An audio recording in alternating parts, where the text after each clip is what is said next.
Good morning, everyone. It's an exciting day. I think that I'm here to announce the biggest merger in history, merger of Main Street and Wall Street. So thank you. I'm grateful to be with you all.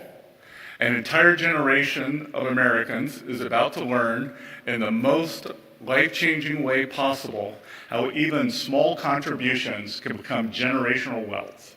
And it's all thanks to President Trump. Trump accounts are the president's gift to the American people. They represent perhaps the most groundbreaking policy innovation of modern times, and they are shaped by a simple vision: every American a shareholder. When every American owns a share of the most powerful economy on earth, every American will benefit from our nation's growth. Every American will capture a portion of the productivity gains brought about by AI, robotics, and other world-changing technologies. And every American will be invested in the free market system, and most importantly, its continued success. Trump accounts are not a government program. They are a radically new platform that returns us to a social contract anchored in individual ownership, where everyone starts life on an investing journey. By giving each newborn citizen a material stake in the American dream through Trump accounts, President Trump is minting future investors on every rung of the economic ladder. He is embedding financial literacy and empowering today's youth to shape their own financial future. And he is creating an ownership economy to secure the American experiment for a new generation and the next 250 years. This morning, I will explain how the President is advancing these goals and how you can help. We are the most giving country in the history of the world. We have long lacked a platform of private ownership from birth that facilitated philanthropy to do at scale direct giving to American children. Not anymore. Through Trump accounts, our president is creating an ownership economy where all citizens become shareholders in America's wealth. Today, 38% of American adults do not own stocks. But with Trump accounts, over time, we can get that number to zero. I have talked in the past about the importance of promoting parallel prosperity, an era of economic expansion where Wall Street and Main Street grow together. But the beauty of Trump accounts is that prosperity no longer runs parallel, it fuses together. The biggest merger in history. Under Trump accounts, Wall Street's success becomes Main Street's success, and vice versa. In addition to giving America's youth a crash course in capitalism and an economic leg up, Trump accounts will instill financial literacy in America's youth in a way no book, test, or school curriculum could. They will do so by providing students with a hands-on education in the power of compound growth. Treasury is wholly committed to promoting financial responsibility in the next generation through its Financial Literacy and Education Commission. Trump accounts embody the elegant alchemy of the Golden Age. They turn compound growth into American greatness, and they share that greatness evenly across every cohort of newborn citizens. There are 4 ways Trump accounts will be funded. First, through an initial $1,000 seed from the government. Second, through the donations of parents, friends, and employers. Third, through the generous donations of wealthy Americans and philanthropic organizations. And fourth, through donations from state governments. Let's start with the government seed. Thanks to President Trump, eligible children born between January 1, 2025 and December 31, 2028 will receive a $1,000 contribution from the Treasury Department that will immediately be invested in an index fund. To claim this investment, most families need merely check a box on Form 4547, the most aptly named tax document of all time. The compound growth from Treasury's initial seed funding alone stands to make young Americans wealthy. The S&P has grown at a rate of 10.5% each year on average since the 1950s. Assuming that growth rate continues, a single $1,000 deposit into a Trump account at birth will grow to over $600,000 by the age of retirement. Our president is putting the American dream within reach of every citizen, no matter the circumstances of birth. When young Americans turn 28, they can use their Trump accounts to keep saving for their retirement, or they can use them to purchase a home or further their education, two hallmarks of the American dream. Trump accounts will benefit from the compound growth of Treasury's initial seed funding, but they can also benefit from outside donations. Starting on July 4th, our nation's 250th anniversary, parents, family members, employers, and friends will be able to contribute up to $5,000 to each Trump account each year. By contributing the maximum amount each year, the Council of Economic Advisors estimates that a child's Trump account would be worth more than $1 million by the time they turn 28. We foresee a day when employers offer matching contributions to Trump accounts in the same way they offer matching contributions to retirement accounts. And we foresee a day when parents contribute to their children's Trump accounts in the same way they would contribute to their 529 account. Keep in mind that parents can create Trump accounts for any child under 18, not just those born between 2025 and 28. The third way of funding Trump accounts is through the generous donation of philanthropists and charitable organizations. Susan and Michael Dell have led the way by pledging to donate $6.25 billion of their own money to help fund Trump accounts for 25 million children under the age of 10. To put this number in perspective, the Dells made the single largest private commitment to U.S. children in our nation's history. Their donation provides an additional $250 in funding to Trump accounts for children across the country. The Dells donation was the starting sound in a national race to top out Trump accounts for the next generation.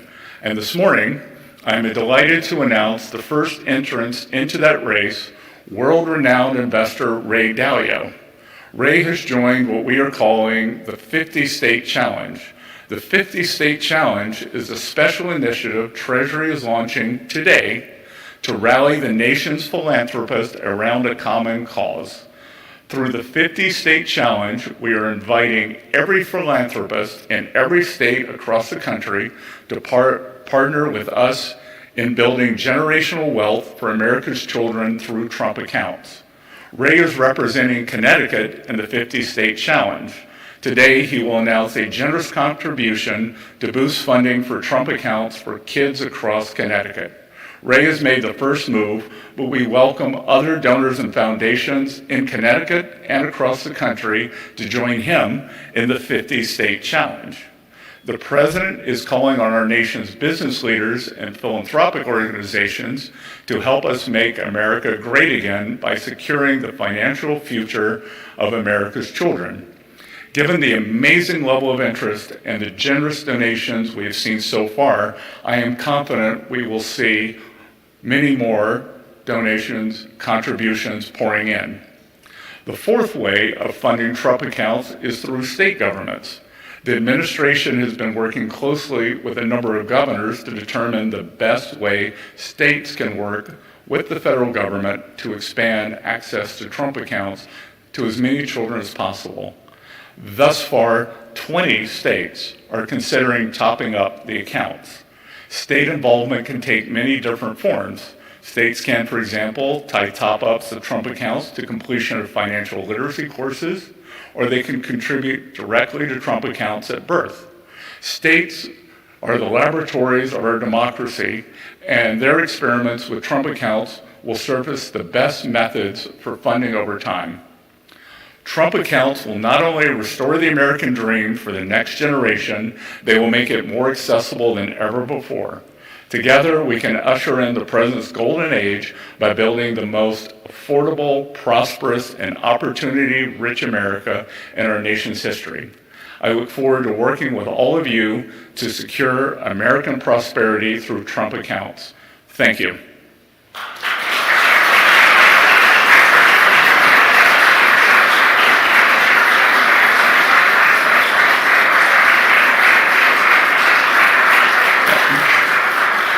And now it's my great honor to introduce Speaker Mike Johnson, whom, without possible, the Trump accounts would not have been without Speaker Johnson's hard work on the one big, beautiful bill, getting it passed record time on July 4th, the Trump accounts would not be possible.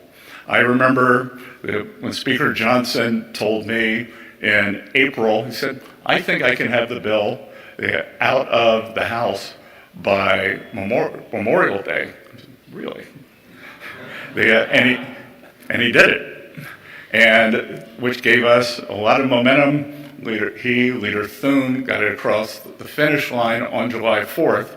And again, the bill is big, it is beautiful, but one of the most transformative pieces in this legislation, they are the Trump accounts. So I will welcome Speaker Johnson. And again, Mike, thank you for your leadership on this. Thank you.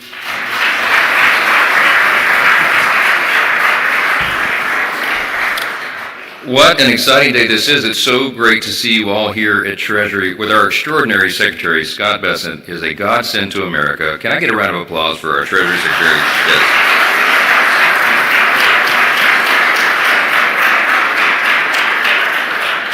President Trump will have a lot of extraordinary legacy items that history will record, but one of the best choices early on was selecting this gentleman to serve in this position. And he's put together an extraordinary team, and the truth be told, we would not have gotten the big, beautiful bill, the Working Families Tax Cut, done as we did without his steady-handed leadership. Anyone who had a question, I drug him over here to Treasury and made him sit through a little class with the Treasury Secretary, and he helped get them to yes. So that's something history will record as well. We are so excited about this because America needs this. It's an idea that is long overdue. People have been struggling. You know, we inherited when President Trump came in and this Republican Congress took over in January with the new administration, we inherited a real mess. We had 4 years of Bidenomics, and we all know what that did to people's pocketbooks, to their outlook on the economy, and to their real experience in having to suffer through record high levels of inflation, lower wages, and less opportunity. So when we took the reins of power, we were determined to fix all of that. We had to fix virtually every area of public policy, and we got to work on it. And the result was that big, beautiful bill, aptly named by the president, also known as the Working Families Tax Cut, because that's what we achieved. We got real economic relief on the way for the American people. Largest tax cut in U.S. history. Largest savings of taxpayers' dollars at the same time, by the way. No tax on tips, no tax on overtime, real relief for seniors on Social Security, all the other big benefits in the bill. But among all those features, one that I think will have a lasting effect, a truly lasting effect on the economy and the financial stability of individuals in our country at large, is the Trump account. And what we're here to explain, what the Secretary just laid out, is an extraordinary transformational policy. It is truly going to change the lives of every American. And we wrote the big, beautiful bill. It was geared for lower and middle class earners to give relief to hardworking families.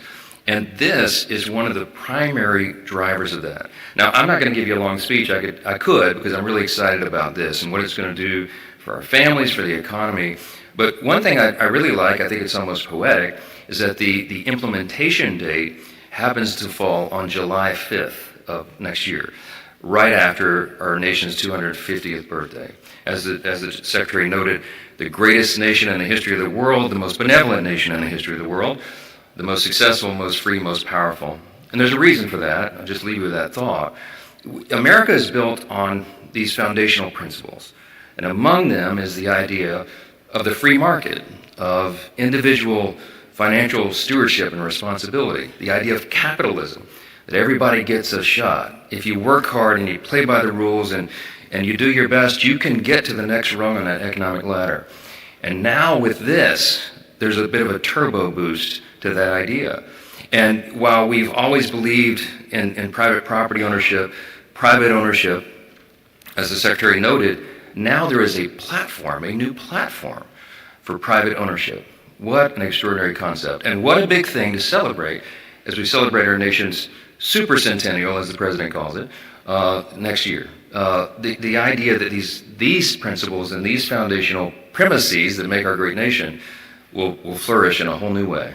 So we're so excited to be a small part of that. We're so excited for the exceptional leadership, for the vision of President Trump to do this. I can't wait to tell everybody about Form 4547. If we could only put an exclamation point at the end of the form number, that would be even perfect. This is big stuff for a big, incredible country. So grateful to be a small part of it. Thank you all so much for being here. God bless.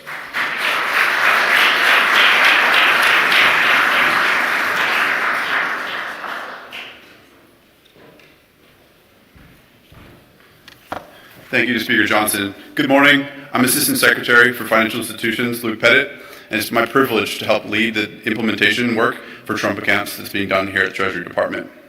In August of this year, President Trump announced a national initiative, America by Design, to improve experiences for Americans, especially involving websites where Americans interface with the United States government. In doing this, the President established the National Design Studio and appointed a Chief Design Officer. We're privileged to have our Chief Design Officer, Joe Gebbia, here with us today, who's also the co-founder of a great American company, Airbnb. It's also our honor to welcome Senator Katie Britt of Alabama. Senator Britt has long been a champion of our nation's youth and was a critical partner in ensuring that Trump accounts made it into the working family tax cuts earlier this year. Please welcome me in joining Joe and Senator Britt.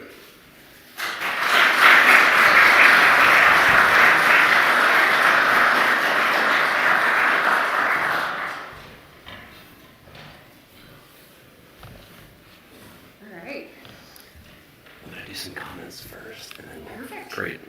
Well, thank you, Luke. Thank you, Secretary Bissett. It's great to be here, and it's great to share and be a part of this very big upgrade to America. This is one of the most exciting product launches coming out of Silicon Valley. I've seen a lot over my career. I have to say, it's rare that you get to see a product launch quite of this scale, quite of this excitement, and one that deserves equally big storytelling and equally considered design. As Luke mentioned, the President signed an executive order this summer to stand up the National Design Studio with his initiative called America by Design to improve the way we communicate in America, to improve the way the government presents itself. No more do government websites need to be mediocre. Why?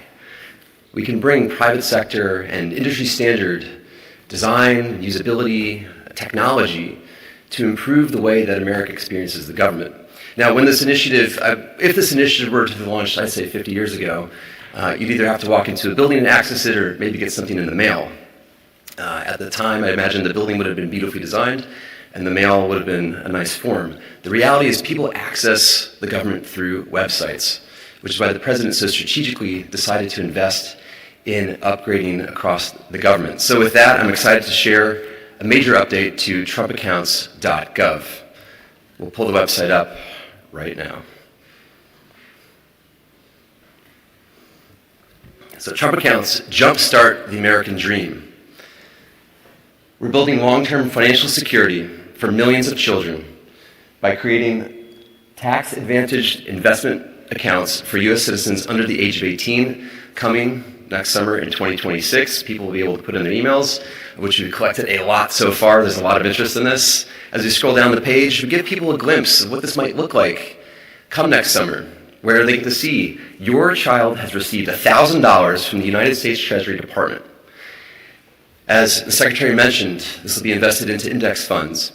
And we have a chance to actually show children what's in those index funds. They actually get to participate in great American companies and see how their gift changes over time. As we scroll down the page, so kids get $1,000 for every American child between January 1st, 2025 and December 31st, 2028. The account's fully in the child's name, and the parents become the custodian until the child turns 18. No contributions are necessary beyond $1,000, but you can deposit up to $5,000 a year to help accelerate the growth. This will be launching, we like to say July 4th, July 5th is good too. There's 3 easy steps. Enroll your child by making an election when you file your taxes. Second, a financial institution will receive your funds and activate your account. Third, sit back and watch the money grow. You can contribute anytime or not. Big things start with small steps. Every parent just smiled. Jumpstart their financial future. Build your child's financial foundation right from the beginning with $1,000 from the Treasury. Your child has a huge head start on the American dream. As they age and grow up, the power of time in the market, your account balance will grow over time on its own. Whether you choose to contribute additionally or not, you can do up to $5,000 a year to accelerate gains. Your child continues to grow up. Proven winners, all-American growth.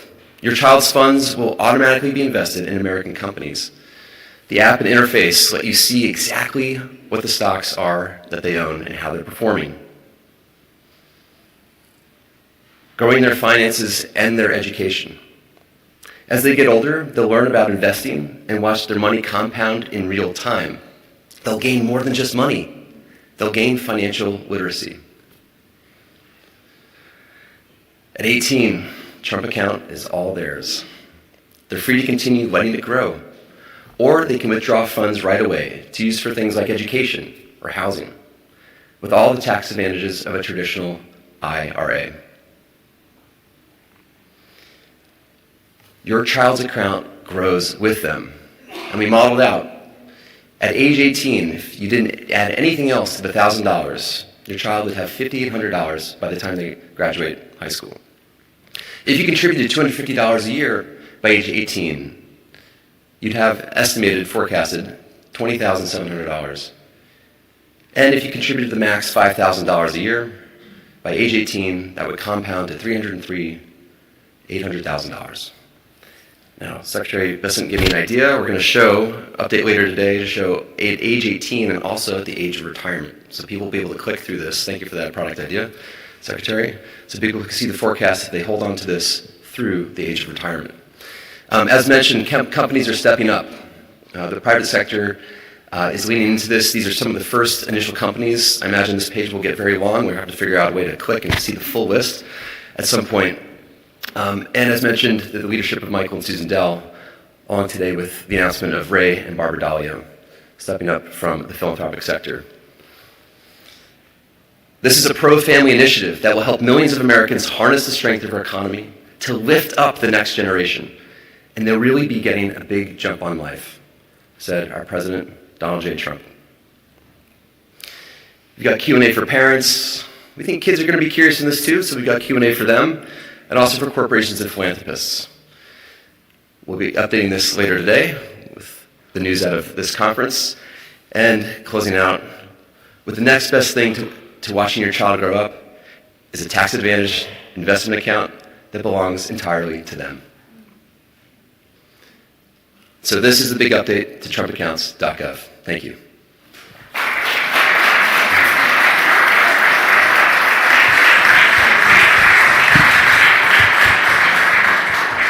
Absolutely incredible. Thank you, Senator. It's great to be with you today. It's great to be with you, and thank you for all that you're doing. Likewise. I want to start a question for you because you were an instrumental part of the passage of the One Big Beautiful Bill. Can you talk about why Trump accounts were so important to you to get into that bill? Yeah, look, this is transformational. You think about being a young parent, right? And so many of us remember being in the hospital and having this beautiful baby that you're like, you're going to send this child home with me in about 24 hours. And you start to think of all that you want to provide for your child. And the immediate things you think about are what's right in front of you, diapers and the right car seat for safety and how are you going to make all of this work? But ultimately what you want for your child, for every child, is a chance at the American dream. And look, after the last 4 years of the previous administration, I think all of us, it felt heavy. With inflation and just the cost of life in general, many people felt like that dream was out of reach. And the incredible thing about the working families tax cut is that President Trump said, no, we're going to make good on the promises we made to the American people. We are going to see these parents and help them provide that opportunity. And we want the next generation to be better off as a result of our leadership. And I think there is no more evidence, greater evidence of that than these accounts. And when we're looking at America and the fact that we are that shining city on the hill, everybody wants to be a part of that. And we know that about 60% of Americans are invested in markets, but we know 40% are not. And the thing that President Trump and the Secretary have made such a priority is how do we make sure that that 40% has the same chances that the 60 do? How do we close the gap between the have and the have-nots? How do we create a pathway for these kids, maybe in an underserved community or have not previously had access, to have the ability to achieve that American dream? And that's what this does. And we are going to look back on this moment and see that it not only changed our nation and how we work together, from government to companies to philanthropists, but it is truly going to change lives. And when we see these stories unfold, even in a few years for kids that are under 18, but ultimately these children that are born during President Trump's administration and have this seed money of $1,000 and what it does for them, whether it's home ownership or education or other opportunities, it is going to be remarkable, and it's going to be the envy of the world. What do you think the impact will be at age 18 for a child who's born during this administration? 18 years from now, what do you imagine the impact might be? Oh, tremendous. I think, so I have two children, 15 and 16, and you rest assured that my husband and I are going to go ahead and set one up as soon as possible.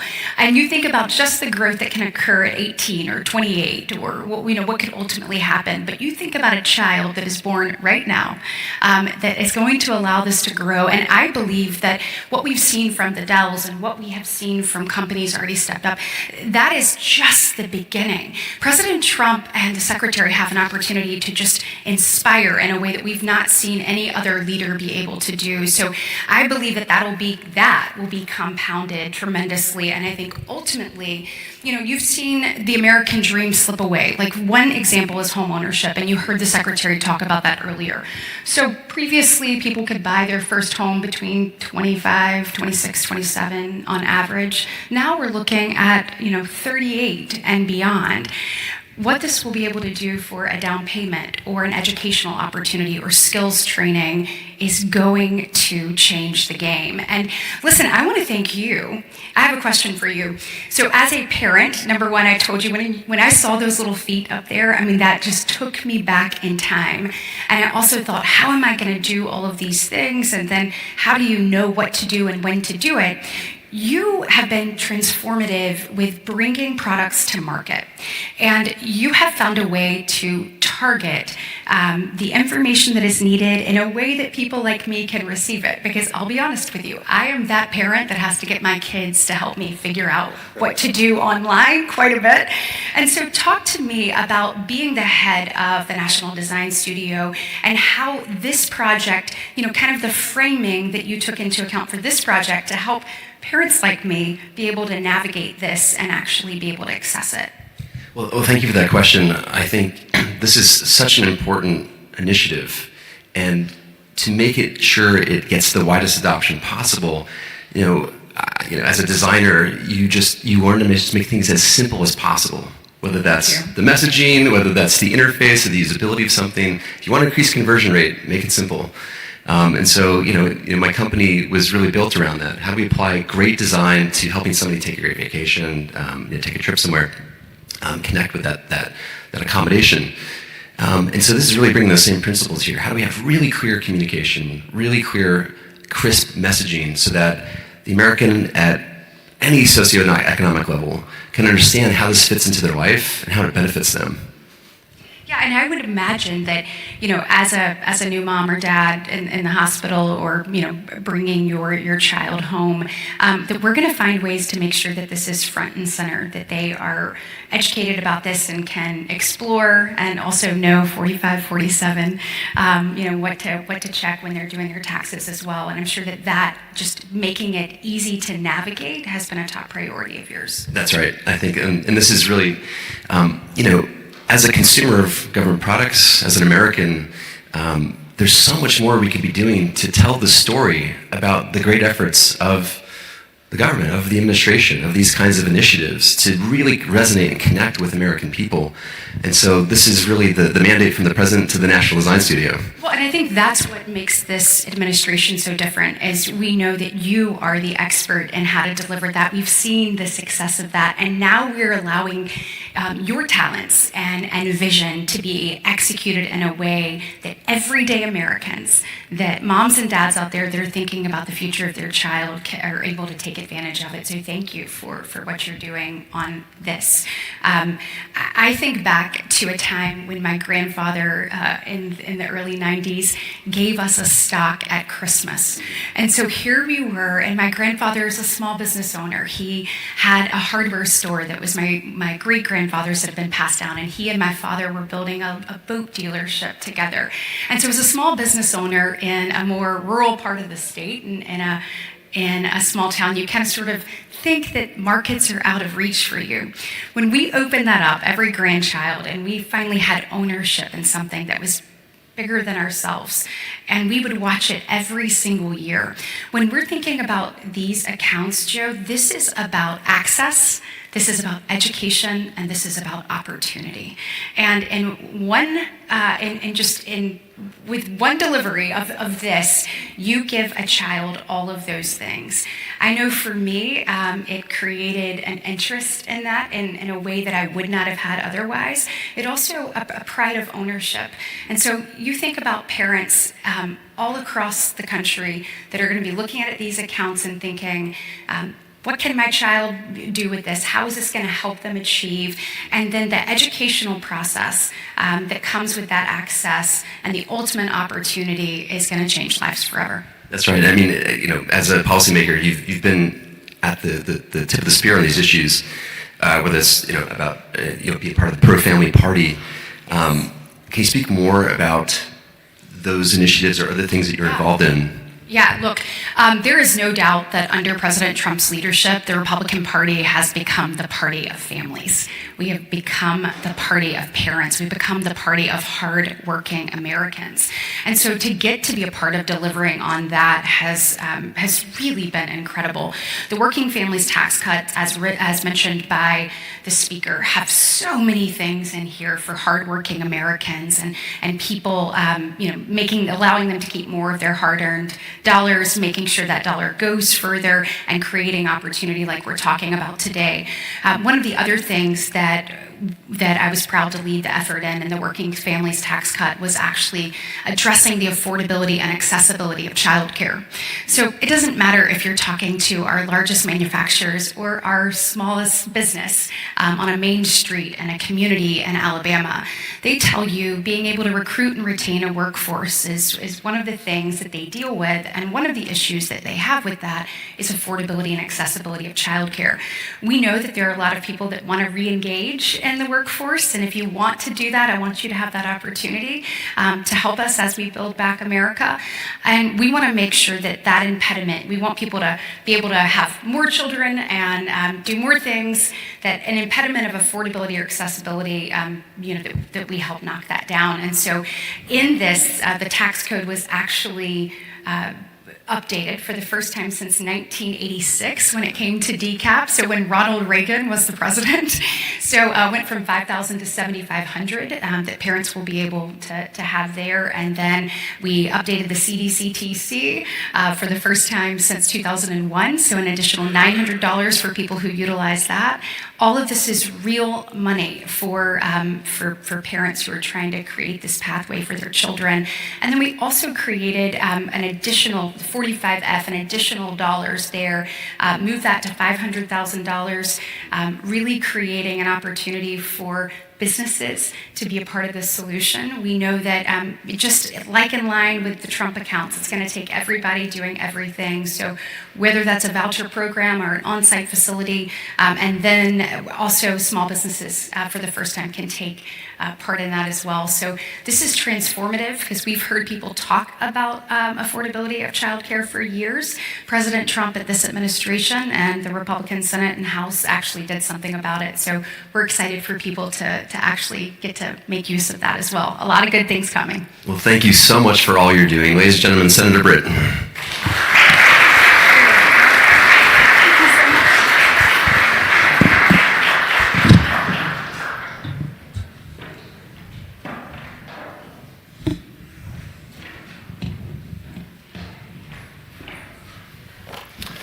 Good morning, I'm Derek Tyre. I joined the Treasury Department in January on the Secretary's team, and now I'm performing the duties of Deputy Secretary. I was privileged last year to work for Speaker Johnson, so it's a special moment for me to be in the room with the Speaker, with the Secretary. These are two leaders fit for the time. These are the best possible people for these roles. And the first 6 months of the year that we spent working on the one big beautiful bill, getting that in place by July, and getting these important tax cuts for families was experience of a lifetime. Thank you to Senator Britt for being here and for your leadership on pro-growth and pro-family tax policy.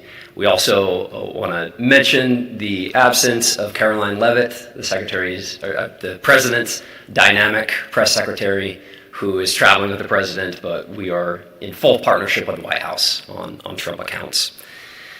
Successful implementation of Trump accounts is driven by close coordination between Treasury and the IRS. Even before these historic tax cuts were signed, we established working groups across Treasury and IRS to develop guidance and to work on implementation, systems upgrades, so these provisions would be effective as soon as possible in 2026. To guide that process and ensure a successful filing season next year, Secretary Bessent, in his capacity, he has many jobs, in his capacity as acting IRS commissioner, he called on SSA Administrator Frank Bisignano to assist. Frank is the first ever CEO of the Internal Revenue Service, and I've been fortunate to have the chance to work with him in recent months. His extensive experience leading large organizations, managing the upgrade and modernization of complex financial systems, these are an invaluable asset to the IRS and to the American taxpayer. With Secretary Bessent and Frank Bisignano at the helm, we truly have world-class leadership that our tax admin system has so desperately needed. Concurrent with major IRS upgrades and IT modernization, Treasury and IRS will deliver a successful filing season and Trump account rollout during 2026. So it's my honor to welcome Frank Bisignano, CEO of the IRS.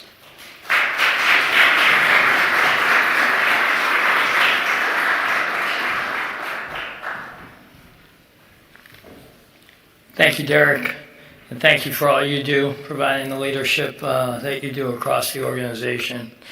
I'm delighted to be here today on this momentous occasion with the outstanding leadership that you're seeing come before me. Speaker Johnson, Senator Britt, my good partner in the digital transformation of government, Joe Gebbia, who's an outstanding innovator and technologist, and taking what he did in startups and bringing it to the largest startup in the world, the U.S. government. And of course, I am so fortunate to have the opportunity to work with a friend and an outstanding leader, and somebody who's transforming this government and driving results as never seen before, Treasury Secretary Bessent. Thank you to President Trump for allowing me the opportunity and trusting me to be the first CEO of the IRS. And with his leadership and Treasury Secretary Bessent's, we will be unparalleled in what we accomplish.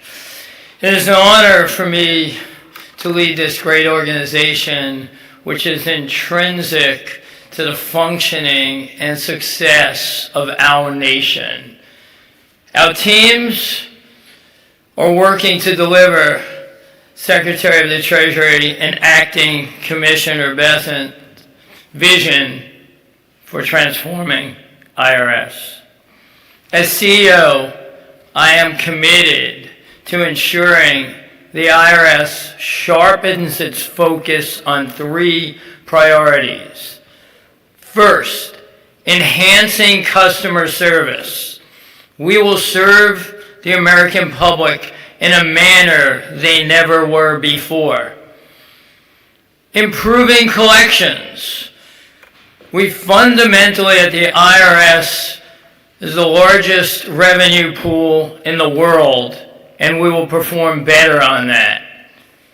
And for the American public, safeguarding privacy. Related to our broader efforts to make the IRS work better and more efficiently for the American people, we're laser focused on implementing the one big, beautiful bill. There's no words that can be said better or I'm more proud to say. As part of that, I am delighted to be here today to talk about one of the most important provisions from this historic piece of legislation. Trump accounts. As you have heard from others, this is going to be one of the most impactful policy endeavors of this administration. And it is truly an honor to work at the direction of President Trump on this initiative. The best way for me to describe the goal of Trump accounts is to use the President's own words.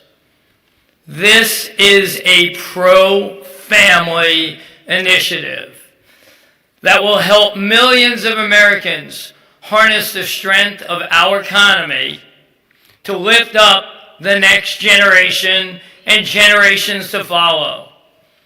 Trump accounts are going to unlock the American dream and President Trump's golden age economy for an entire generation. I am proud to say the IRS, in coordination with Treasury, has been hard at work developing the guidance needed to ensure that eligible families can take advantage of Trump accounts.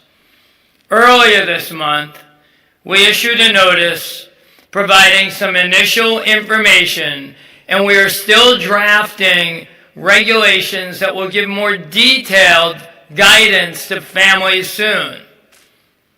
We also have been developing the greatest form in IRS history, 4547. Mark that down. The form people will need to use when they open a Trump account for an eligible child. A draft of that form is available on irs.gov. We're focused on making it as easy as possible for those who are eligible to open an account or contribute.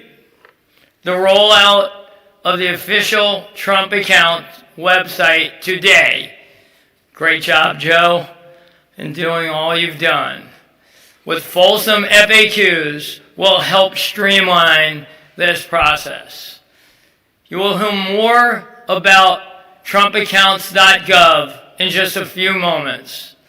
Please expect additional information and guidance from the Treasury Department and IRS between now and January 5th, 2026, when Trump accounts officially launch.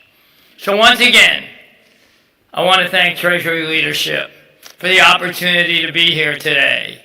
As IRS CEO, I will remain committed to ensuring the success of Trump accounts, and I am grateful to be involved with such an important program for the benefit of working families throughout America. It's my pleasure now to turn it over to the fabulous Treasury Secretary and outstanding leader, Scott Bessent. Thank you.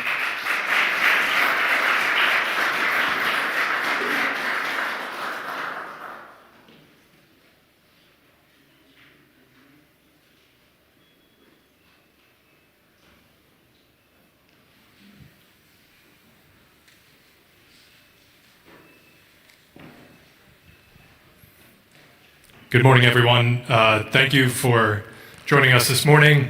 We wanted to provide some of the reporters in the room with an opportunity to ask some questions. As you can see, we've brought up the full team to explain the intricacies of the rollout today and Trump accounts.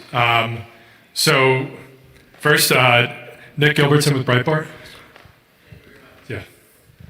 Yeah. Mr. Secretary, a question for you. Can you explain the importance of fostering financial literacy among the next generation of America?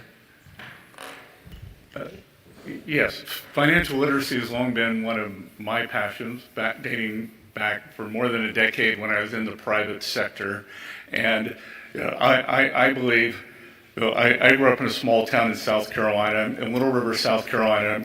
We didn't know anything about Wall Street. We just knew something bad happened in 1929. And I think the idea of financial literacy, knowing how to manage your money, how to manage your finances, is something that's gotten lost to Americans, whether it's children, the 20-somethings, or even many adults. And I think that this is going to provide, as I said earlier, this live action, being able to check your account every day, is going to re-engage Americans in this. We're going to reach out. Many banks, as part of their Community Reinvestment Act educations, we're going to reach out to all the banks to give seminars. So I think that this really is going to be transformative for the American people, making them much better consumers of financial products and understanding how they can optimize their financial health. Ed Lawrence with Fox Business. Thank you. And again, I think for you, Mr. Secretary, kids can access these accounts at 18 years old. So what's to stop an inflation push 18 years from now where kids just clean out the accounts and start spending? Also, if I could, economic poll numbers have been slipping for the president. What do you know that maybe Americans aren't seeing? So, couple of things. I'm optimistic that many the 18-year-olds will roll them into retirement accounts. So that there will be that. And again, I would expect that a large amount of this could be used towards, as I said earlier, to begin the American dream. And it's going to be staggered. So it's going to be staggered, and it will be for a home purchase, for an auto purchase, for education. I don't think educational inflation can go any higher. I am very optimistic about 2026. As wearing my other hat as the acting IRS commissioner, I could see what has happened with President meeting his campaign promises and the tax and tips, overtime, Social Security, deductibility of American-made autos. Because the One Big Beautiful Bill was passed on July 4th, it was retroactive to the beginning of the year, Americans have not changed their withholdings. So my estimate, and I do have inside information, that we could see between 100 and 150 billion of refunds going primarily to working families. Those families, those individuals will change their withholdings so they'll actually get a bump up in their take-home pay. So we'll see both. We'll see substantial refunds, bumps up in the take-home pay. We've seen 15% CapEx growth this year. Historically, CapEx growth translates into job growth. And I think as I said, I think 2 days ago, we have spent 2025 setting the table, and now it's time for the banquet. Eleanor Mueller, Semaphore. Mr. Secretary, thank you for having this event. There's been a lot of debate on the Hill this week over whether or not another reconciliation package is feasible for the Republican Party. Do you see a path forward this Congress? And if so, what would you prioritize for its inclusion? Yeah, I think we're going to stick to the accounts today. Okay. James Blady, Financial Times. Thank you, Mr. Secretary. The president in late November said that he knew who his pick was for Fed chair, but since he has continued to interview other candidates, there has been some concern in financial markets and among investors about the credibility of Kevin Hassett, the front runner to do the job. Do you share those concerns, and is the president worried about that as well? Well, we're trying to keep this on Trump accounts. I think any concern on Director Hassett is absurd. He is an eminently qualified PhD economist with views of his own, and he, along with the others, would make a very good Fed chair. And maybe he was referring to maybe I was his pick, but I was unavailable. Eamon Javers with CNBC. Thank you, Mr. Secretary. On the Trump accounts, real quick, you mentioned Ray Dalio's contribution here. Do you have an estimated dollar amount for what that will amount to? We don't yet. My guess, Ray and Barbara Dalio's, I think it'll be about $100 million for the state of Connecticut is my guess, but I haven't seen the exact numbers. And on tariffs, if I could, obviously some of your key tariffs this year are being challenged at the Supreme Court. Is the Treasury Department prepared to commit to American companies that have paid those tariffs this year that they will get refunds if Treasury loses at court? Well, first of all, Eamon, it won't be Treasury losing, it will be the American people losing. And this is a national security issue, and I think we're going to wait and see. My guess is the Supreme Court ruling, whichever way it goes, will be extremely nuanced. And Christian Daytalk. Thank you, everyone, for doing this event. Christian Daytalk with the Washington Examiner. Just for your record, Mr. Secretary, Ray Dalio tweeted he will be contributing around $75 million. Going to go pumping for more money? Is that too low? I read Bridgewater's having a good year, so. And then on the accounts themselves, is the administration considering a push from Democratic lawmakers to expand the federal contribution specifically for families who won't be able to maximize their own annual contributions? Well, I find it rich that Democratic lawmakers who had the trifecta never did this. So why don't they let us get them up and running? We got 4 years, and then we'll see where it goes. Thank you. Well, thank you everyone for joining us here today. We really appreciate everyone hanging out, and thank you for all of our speakers. Have a nice day.